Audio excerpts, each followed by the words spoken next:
This is more work than really is necessary.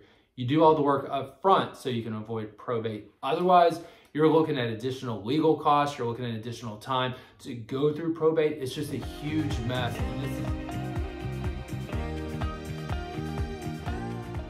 So I just got back from a really interesting meeting with the financial advisor and the financial advisor's client. The client worth roughly $20 million.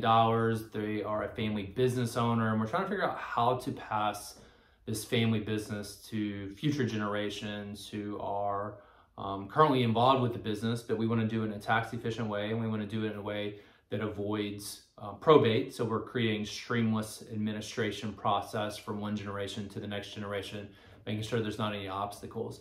So if you watch my videos, you know that we're big on avoiding probate and that you use a revocable living trust to avoid probate. You move assets from an individual's name to the name of the revocable living trust, and in its simplest terms, that's how you avoid probate.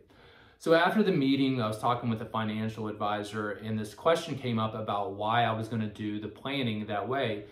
Because the advisor said, it sounds like you're going to create this trust now, that it comes into existence now during the client's lifetime, and we're going to start assigning assets over, including LLC interest, over to this revocable living trust now. And what the advisor said is that the other attorneys that they've worked with in the past will create a will, and inside that will, they'll draft trust provisions. And what they said is it's been taught to clients about how that will avoid probate.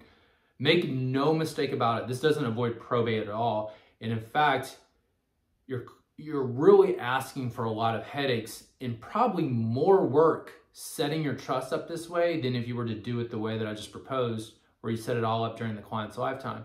And the reason for this is the trust that is written inside of a will does not come into existence until the client passes away, okay? So it doesn't come into existence until they pass away. Therefore, none of those assets are going to avoid probate. So if you're going to the trouble of doing all this work where you're drafting a trust now, might as well come into existence now, particularly if you're trying to avoid probate.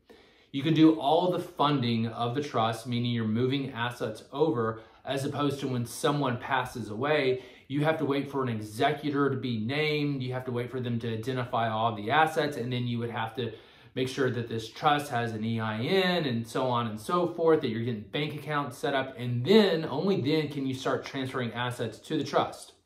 This is more work than really is necessary.